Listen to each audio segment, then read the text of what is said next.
so just like a nice scissor trim. Yeah. All right, fire. What's good, dude? Dude, nothing, everything. Yeah, I feel like it's probably a lot. Yeah. You got a lot cooking right now. Yeah, absolutely. We just put out an album, and Which was really good, dude. thank you. It was really good. Yeah, like, thank you. Like, it was pretty phenomenal. Yeah. And you know, I don't know. I don't want to like sound weird or say anything crazy, but like, dude, I listen to a lot of music, a lot of genres, and I don't know if anyone's ever said this to you before, but you give like I don't want to compare you to like a Noah Kahan. Yeah. But like your sound reminds me of a sound that would fill like a baseball stadium the way he does. Thank you. Like that's truly I listen and I actually explained I was like trying to put my siblings onto you. Yeah. And I was like, you guys like Noah Kahan. Yeah, I think yeah, you and like Zach Brown.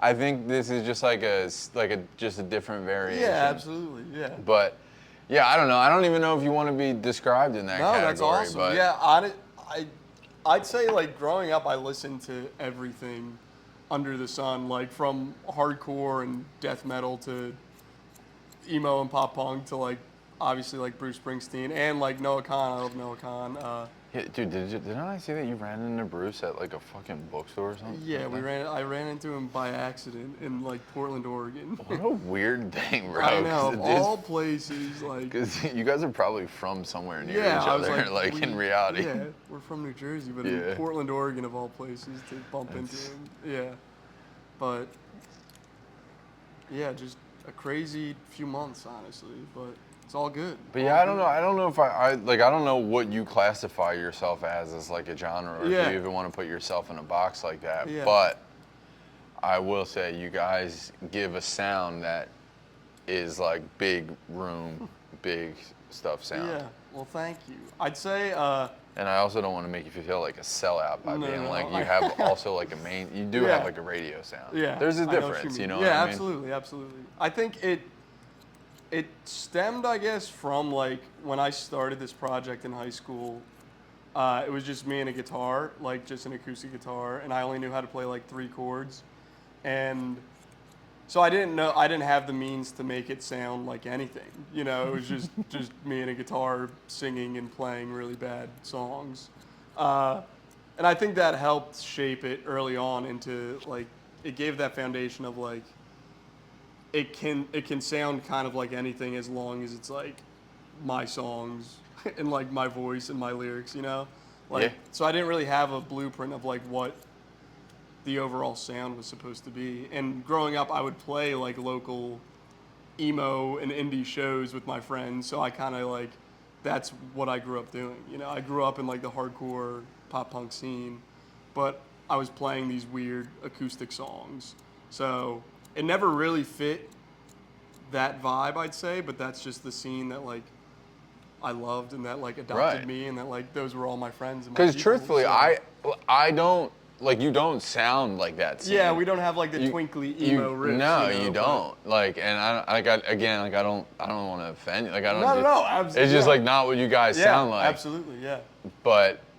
And that was kind of something too. But like knowing that you said that was what you were into. Yeah, that's like just what I grew up listening to. But I wasn't good enough at guitar to make twinkly riffs. You know, I could only play like a G and a C chord, so I made it whatever I could, I guess. And I went to those shows and I was like, "Can I please play?" And they said yes. So that's, you know. What was growing up like? Where in Jersey did you grow up? I grew up in South Jersey, like right over the bridge. Like the Medford, Marlton, Cherry Hill area. Oh, all right. Yeah. Oh, you're like super local. Yeah.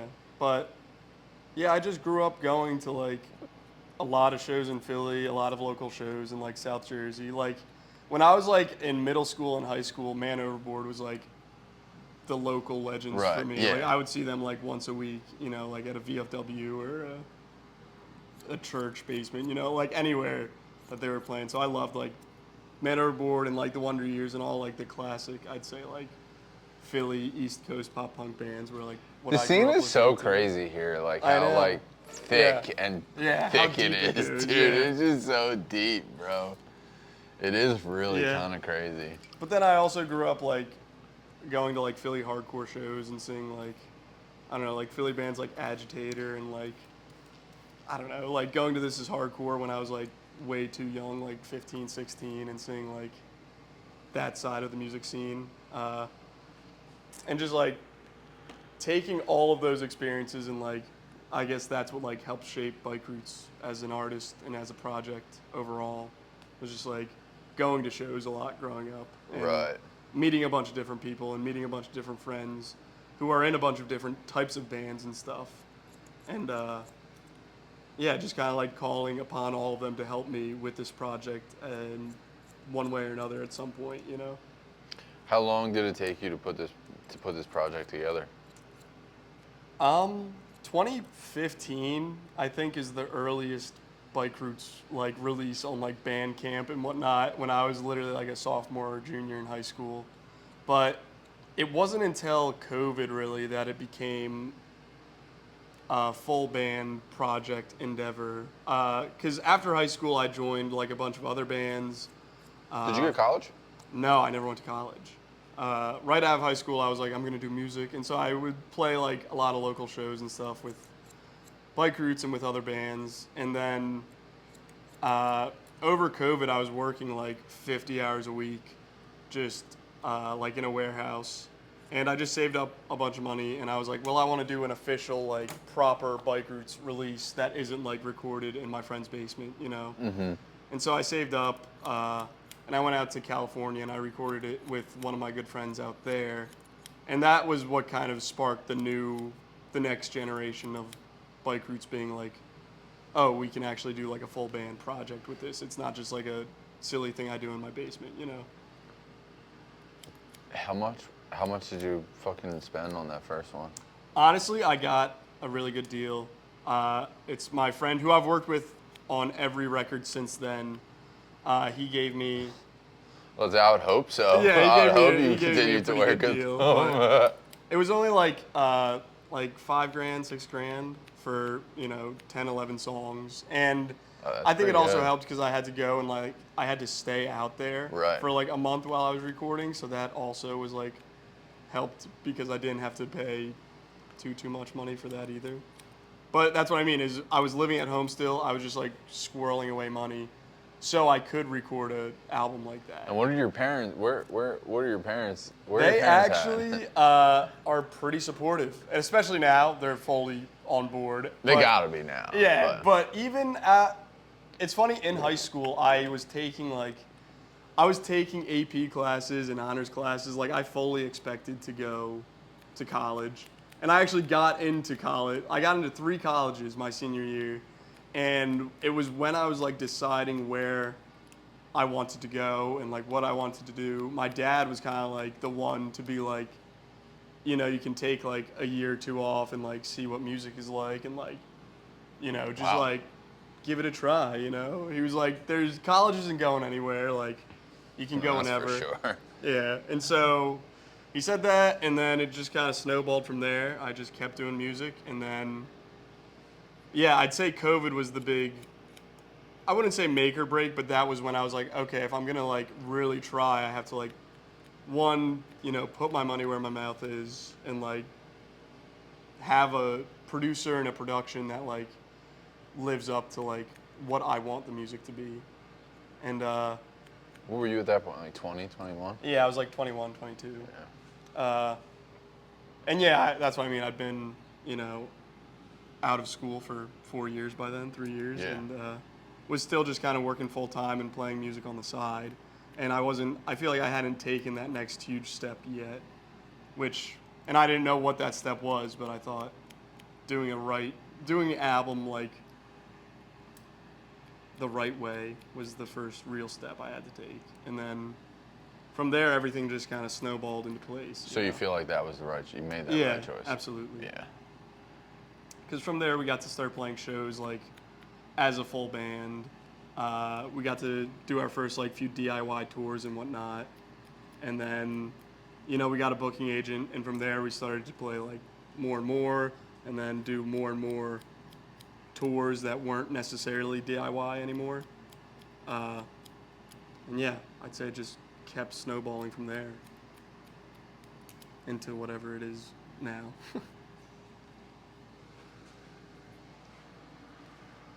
What do you feel it is right now?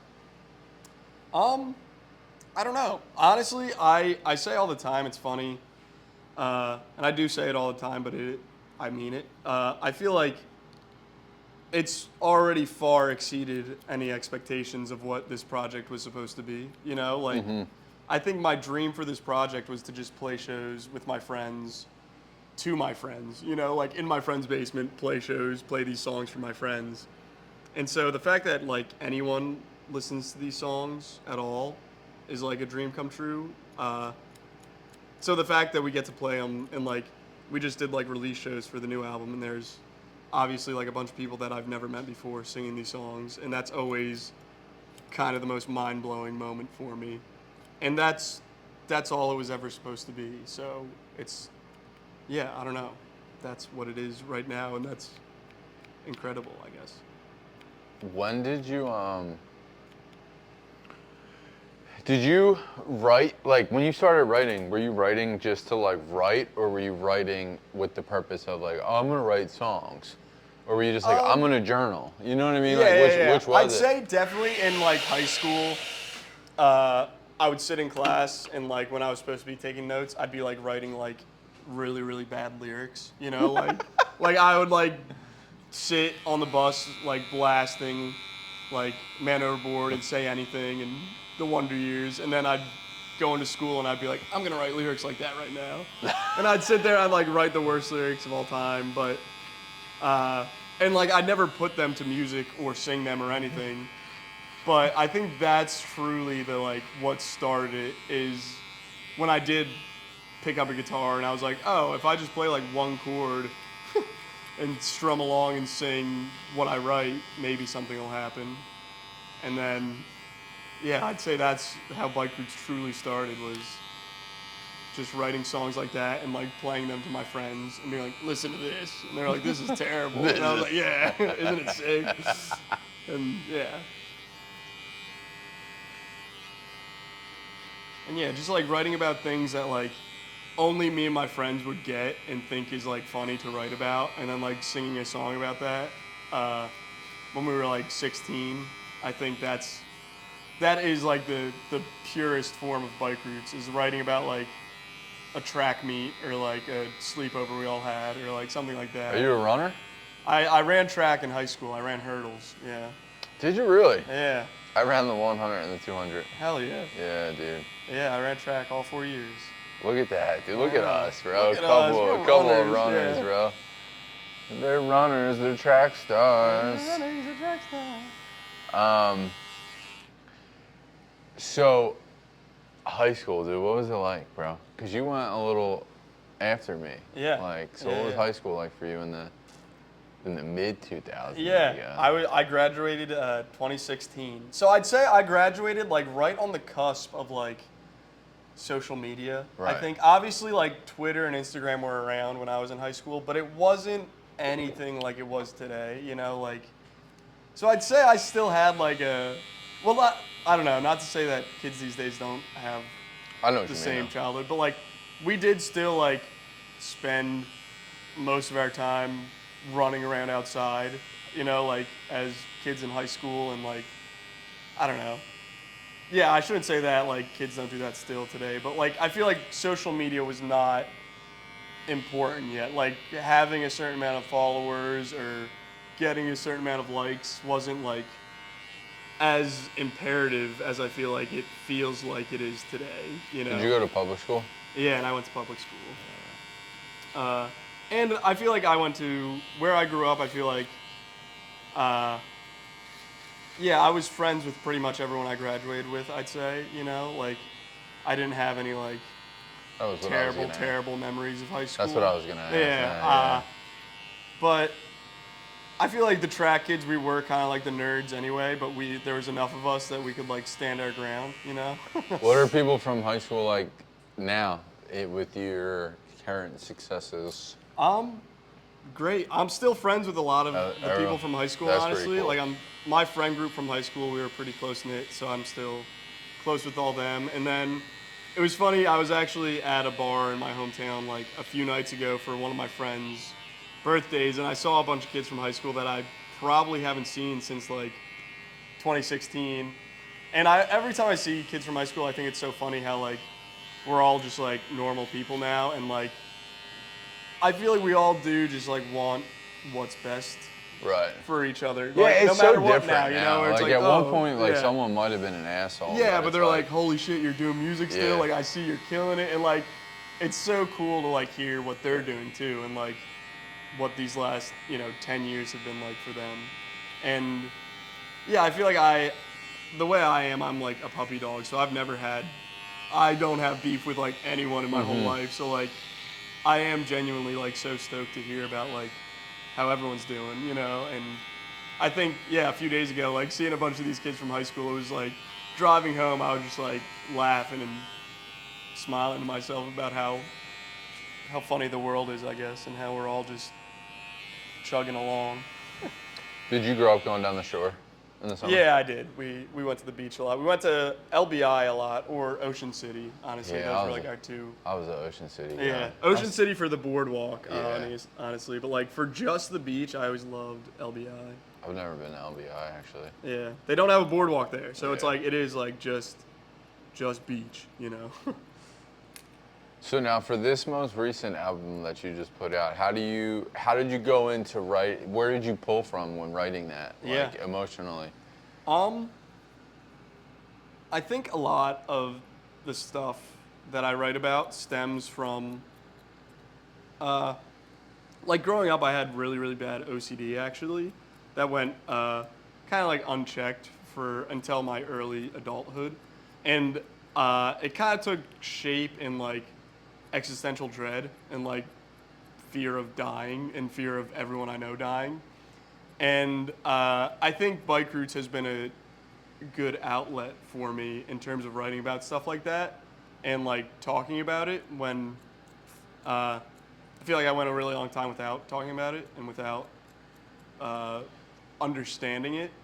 And so I think this record especially takes a pretty deep dive in like existential dread and anxiety that I had growing up, but also like I said, like growing up in high school in my hometown, I never had like I don't know, too many qualms with it. So I also have like a firm appreciation for like my upbringing and my life. And so it's kind of like those two things at war with each other, I guess. Like, oh my God, I'm going to die. But then, oh my God, I love my life. Like. Where did that, where does that all stem from?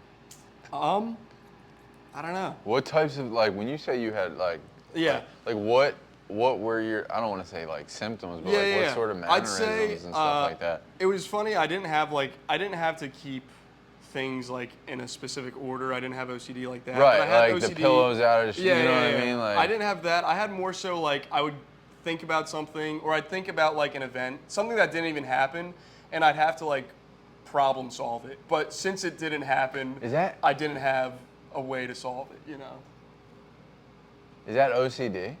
Or is that anxiety?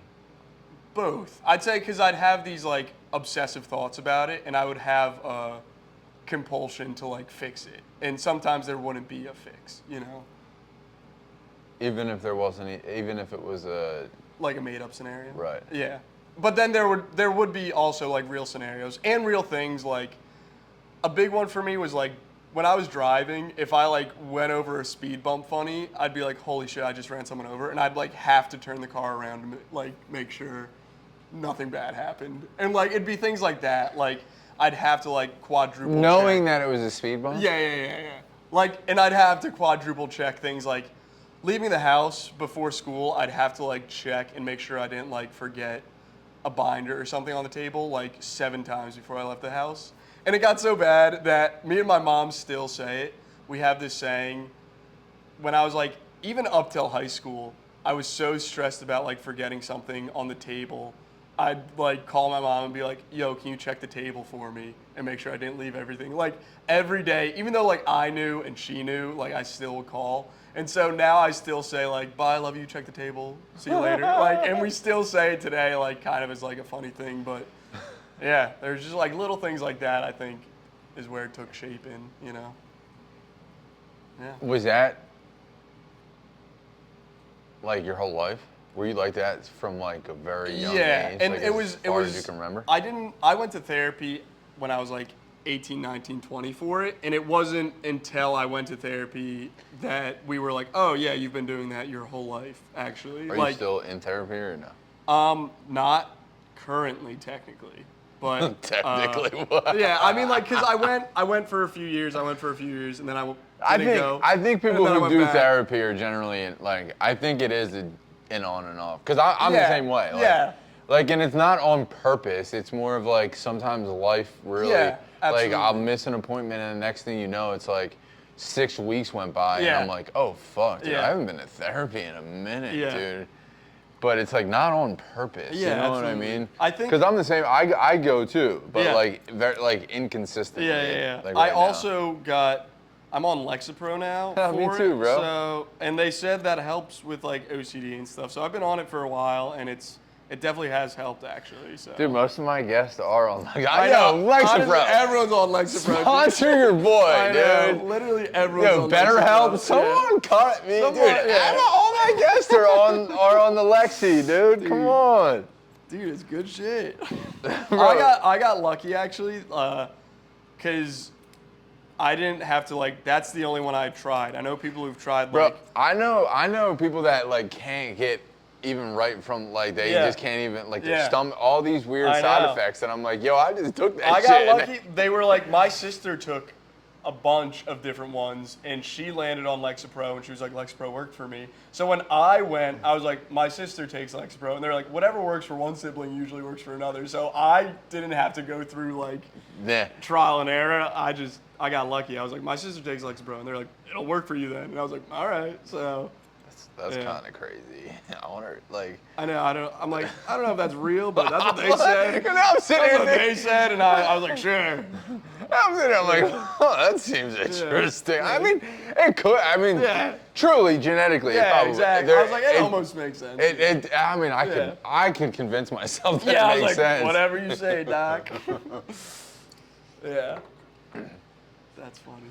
Are you have you been overheating in this heat being on Lexapro, dude? Dude, yes, and my coffee shop has like terrible AC, so we've been closing early like every day because of it. And I keep coming across these TikToks. Like, I literally didn't even think about that until they were talking about it at my work, and they're like, "Yeah, we're all on antidepressants, so we're all like super fucked Just- up from the heat." And I was like, just- "Oh my god, I didn't even think about just that." like overheating. Yeah, literally didn't even think about that until like last week. Yeah. But No, same, bro. Yeah. It's been so hot. Do you feel like it has like blocked any of your emotions entirely, or do you still feel Yeah. like you can functionally? I feel like both. I feel like I've been on it for like a few years now. So have I. I feel like the first year was definitely, I was like, holy shit, I don't feel anything. I'm a fucking zombie. But I think, I don't want to say I don't think I felt like a zombie. yeah. I don't think zombie. I don't think I ever felt like a zombie. I don't want to give that impression. Yeah. But like the world could have been burning down around Yeah. me, and I would have like Yeah. I would have.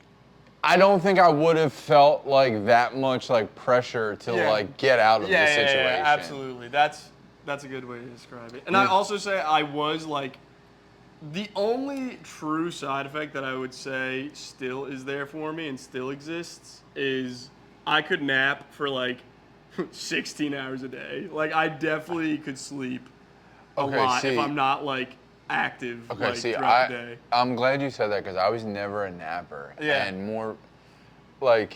more recently, especially. Yeah.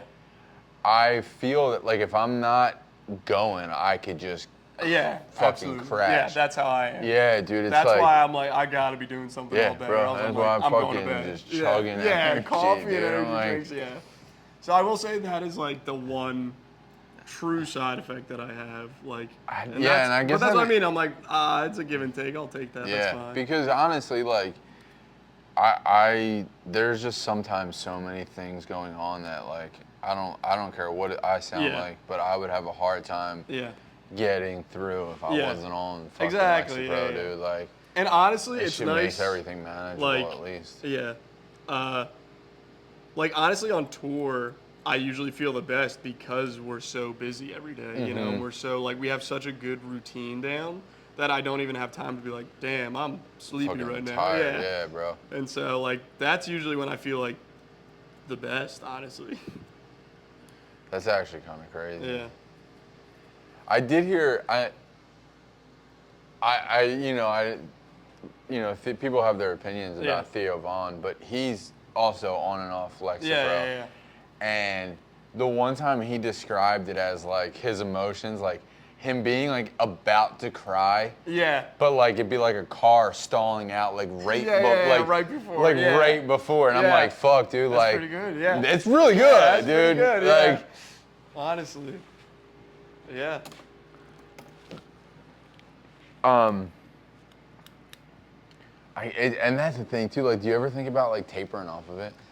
I honestly, within the past month or two, I have thought about it. I've been like, because I'm only on like 15. Yeah, I'm on 15. Yeah, I'm pretty low anyway. Where I'm like, I have thought to see like what I'd be like off it now, like officially. But I know it's like they're always like, well, you gotta like taper off. You can't just like quit cold turkey. I'm gonna be completely honest. There has been times where like I still try to use like a small neighborhood pharmacy. Yeah. And they're not open on like Sundays, right? And I cut hair Saturdays and they close early. So like there has been times where I haven't like picked up my script and had to go like 2-3 days. Yeah. And just the effects of like a couple days, I know, like like if I move too quickly, my fucking like the brain zaps and stuff like that. It is kind of crazy. Yeah. And I'm like, fuck, dude. There's too many moving parts to what I'm doing right now in my life to try to taper off and deal with those like and see like what withdrawal happens. symptoms of like all of that. Cause like I was like looking into it too, cause like I truly was too. And the withdrawal symptoms do feel kind of crazy, like body aches, flu-like symptoms, all sorts of shit. And I'm like, dude, I'm not prepared for that. Like, I got too many things I'm trying to get done right now. Exactly. But I have thought, like, just to see what it'd be like. Yeah, you know? bro, like, 100%. Am I normal now? You know, like, would I go like straight back to like how I was like 5 or 6 years ago, or would I be like more? Would I be able to manage it now? I think is what I'm most interested in. Well, I think that would come down to, do you feel like you've, in your time on the Lexapro, that you have done work to acquire tools to? Yeah. You know what I mean? And I think that's what it comes down to, is like if you feel like you've done the work to like acquire the tools to navigate through like an OCD outbreak, if you will, like, you know. And that's honestly what put me on Lexapro. Was I had like a 6-month span where I was like, I basically woke up and had a panic attack for like 12 hours a day and then went to bed. And it was all like medical related. I literally would go to the doctor and they'd be like, you're fine. And I'd be like, okay. And then I'd go home and be like, wait, but now this kind of feels a little funny. And I'd go and they'd be like, you're still fine. And it just like went on. And I like, no matter what the doctor said, I was like, nah, we're missing something. Oh my God, dude. Yeah, it literally was like a few, and they're like, we should just medicate this kid. They're like, hey, you should just be medicated, and it worked. So, but yeah, I had a rough like 6 months where I was just like every day I was like freaking out about something. Now, have you toured? You weren't touring before Lexapro? We were doing a few DIY ones, and we did like a 2.5 DIY like week, 2.5 week tour, and it was honestly like in the middle of that, and I got home and they were like, "You're going on Lexapro." Like so, because that whole tour, I was like, we'd play the show, and I'd be like, I'd feel great, like I was like, wow, this is so much fun, but then I'd be like, holy shit, I'm dying. Like, well, yeah, so dude, because like that's a whole other beast, bro. Yeah. Because your whole nervous system is off because you're not sleeping right, you're Yeah, not eating right, you're not doing exactly. anything. Yeah. So everything is fucked up. You know what I Yeah. mean? Because it's even like that. Like I don't know if like ADHD and OCD like they work. Yeah. But like if you're not even fed properly, like Yeah. my shit, like Yeah, because yeah. like I have really bad ADHD too. Which is like a whole other conversation because someone, you know, Snack Time. Yeah, I do. So Yeah. the big dude Sam Yeah. Gellerstein, he was telling me, he's like, dude, you might not even have like depression or anxiety. You might have like just really bad ADHD. Yeah. But I was like maybe, but like I'm not in the market right now to test Yeah, out new to figure medicine. out. Yeah, like yeah, I'm not yeah. about to get off Lexapro and try to get on some ADHD Yeah, fucking absolutely. medicine, Yeah, dude. yeah, That yeah. feels crazy. Yeah. Like I'm trying to like, I don't know, not have to do that. Yeah.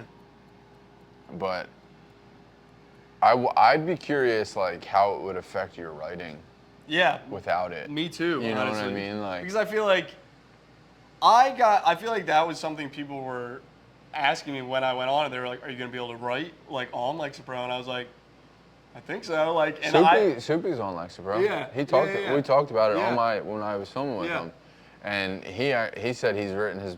Yeah. He wrote like The Hum Goes On Forever, Yeah. Aaron West records, like some of his best Yeah. work. I will say, like, I feel like when I'm writing, I feel like amazing about when I'm writing, but I definitely feel like I do get into like, I do get writer's block, I guess, and I don't know if that's because of I feel like that's the natural. Lexapro 'Cause, or like, if it's I get just like creative. where I am. I get you like know? creative burnout or block, whatever you will, Yeah, too. absolutely. Like I think that's just normal for Yeah. all of like us as That's why I was creatives like, and yeah, we'll be artists. fine. I was like, I wasn't able to write sometimes when I was not on Lexapro. I'd imagine it probably. Yeah. That's what I mean. Yeah, I was like, I was freaking about you're other stuff. freaking Yeah. out. Like you couldn't even focus Yeah, to I was write. worried about you know? other stuff. Like So- now you actually can be like, oh wow, like I was freaking out about Yeah, this. We can yeah, write. exactly. Damn. That's like a whole other thing too. When you go to get medicated, you go to therapy, but your therapist can't do it. So then you got to Yeah. go pay fucking Yeah. a psychiatrist to evaluate Yeah. you, and then Yeah, it's like it's a whole. it's a whole goddamn Yeah. thing. It's like, dude, just give me the damn I know. meds, bro. Everyone else has Song them. and dance, yeah. Now, do you drink? No, I don't. Okay. Actually, so. Did you drink before? No, I'm straight edge. I've never Okay, you're drank or completely smoked. straight Yeah, edge. yeah. So where did that come from? That just being in the scene? Yeah, just being like growing up, like when I was like 13, I have an older sister, and she was like, "I'm straight edge," and I was like, "All right." And I'm like going to see like Agitator. They were like an old straight edge Philly band, and I was Yeah. like, "I'm straight edge," but like, it was funny. Like, I was never even in situations where I was like getting offered a drink because I was like 13, and then like by the time I was like in those situations, I was too like, I'm fucking straight edge, you know. So like it just carried over. So you've never drank? Never drank or smoked, nothing.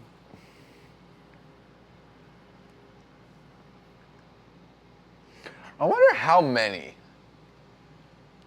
like, people, Yeah. like, there are. Yeah. Damn. Never drank. I don't drink now either. Yeah, but no, I feel and that. I wasn't like a crazy drinker to begin with. I Yeah. just noticed that it was like affecting my Lexapro. Like Yeah, it was affecting the way absolutely. my Yeah. Lexapro was. And then I started doing stuff without alcohol that like being in rooms with like people that like I would like sometimes feel like I would need something to take Yeah, the yeah, edge yeah. off. And I just like started getting through it without it, and I was Yeah. like, all right, well, we're never going back. Dude. Yeah. I definitely smoke weed. Like I smoke Yeah, a no, I healthy feel- amount of yeah, weed, yeah. but I don't drink alcohol anymore, and Yeah. it's nice because I don't like. I like to wake up, go to the gym in the morning, Yeah, and absolutely. do all that kind of Yeah. stuff. Are you a gym guy? What's your routine like when you're home? It's funny. I've never been like a gym person, but I do go. Do you still run?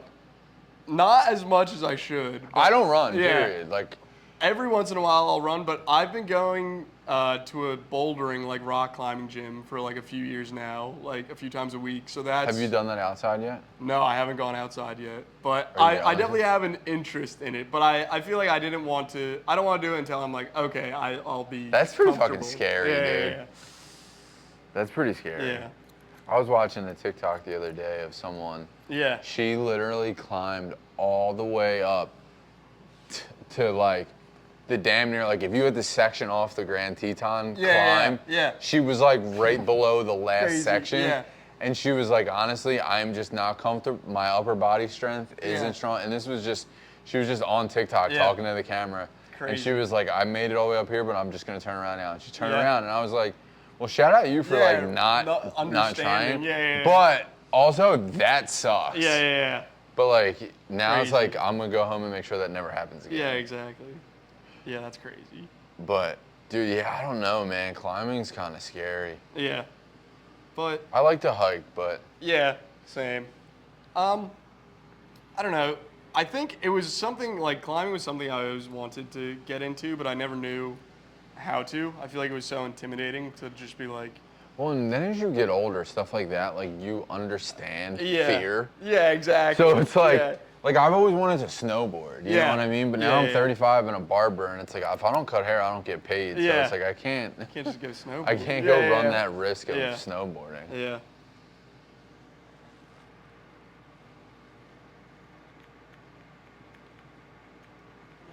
So what's your day-to-day like now that you're like not touring? I work at a coffee shop like down the street from my house, like very sporadically, and they let me take off whenever I need to, so that's nice. And it's kind of nice to come home from like a tour or something and have, like I was saying, like having a routine on tour is so nice. And then coming home and like if I wasn't working, just being like, oh shit, I'm sleeping till like 1 p.m. every day and not doing anything. So to just have like a routine of like going somewhere and doing something. And honestly, the coffee shop I work at is the one I used to go to every day before I worked there anyway. So I feel like I would be in there every day anyway, even if I didn't work. So it's nice to just like go in and hang out with my friends, you know.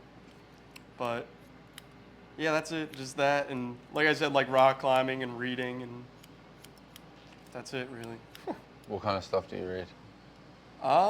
I read everything, honestly. I've been a big reader my whole life. Both my parents were big readers, so like growing up, I was always reading. But I don't know. I read a lot of like, just like classical fiction, I think, or just like fiction or sci-fi or philosophy. I don't know. I've read everything, I think. Are you guys touring at all in the fall? We have a tour coming up in a few weeks, but not in the fall. Technically, I don't just think feel like we there's go. so many. I know. There We're was going for like all of August though, pretty much into September. So, but yeah. What's your favorite part about touring?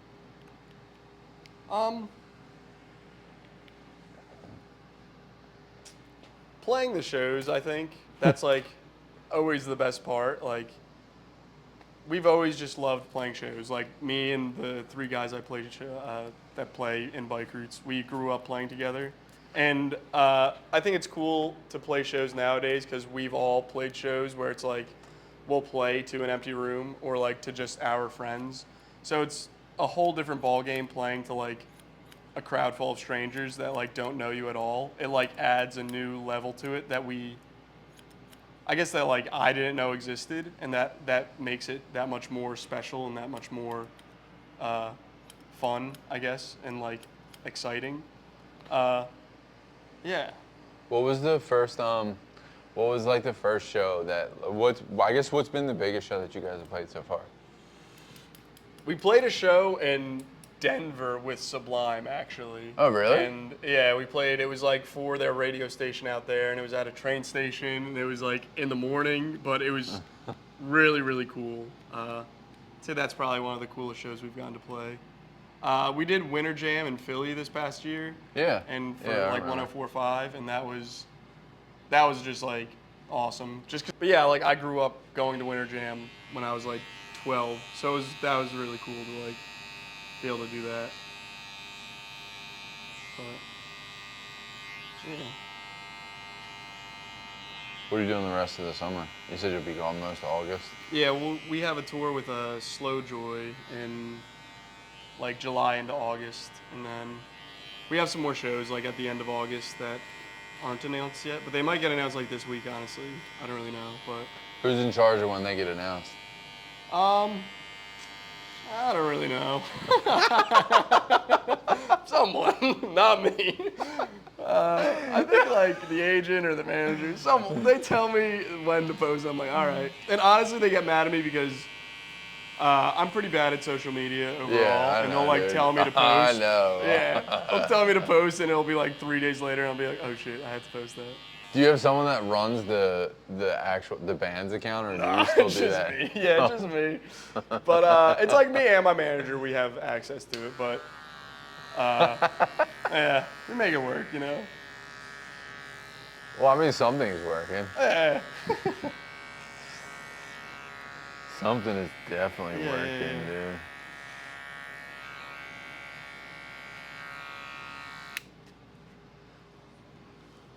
What do you think, bro? Hell Is yeah. that cool? Yeah, it's perfect. Awesome. Hell yeah, you killed it. Appreciate you coming in, man. I'm glad we Dude. got to get this done. Yeah, I'm glad we made it line up. My bad. I'm so Oh, dude, it's bad not at your responding bad. on IG. Bro, The second you honestly, messaged me, I was like, that'd be sick. I'd love to do that. honestly, dude, I'm annoying. Like, No, I and know that's what I need, honestly. I need someone to like just keep hitting me up because like I'd love to do this. I'll Yeah. do this once a week, dude. like, You know what I mean? I'm annoying because, like, I'm like, well, and I also know how it goes. Like, Yeah, your yeah, first yeah. priority isn't to respond to me, but if I'm like, hey, every once in a while, it just inches back up into your inbox. Yeah, I'm like, absolutely. oh, here I Yeah. am. But yeah, the second you messaged, I was like, oh, absolutely. So I'm glad. I'll tell you what, dude, Line that's up. actually what's been kind of cool about this whole thing is like people are starting to see it and they're like, Yeah. yo, I want a haircut, dude. Yeah, I wanna do that. absolutely, absolutely. Yeah, I was gonna say, like I said, I saw your videos forever now, so. It feels cool to be able, cause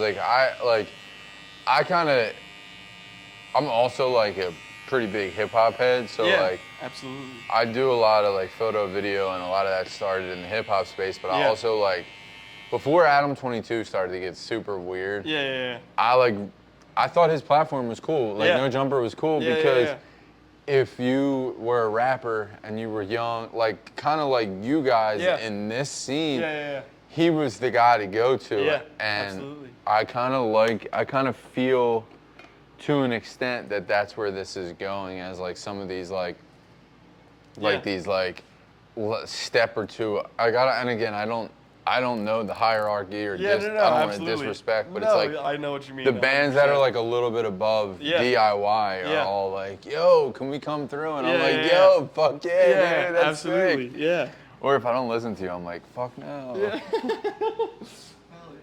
No, I feel you though. I appreciate you Dude, pulling up, thank man. you so much, Thank seriously. you. It's okay. Yeah, dude, that's like one dead ass thing. Like if I don't fucking listen to you, I'm not.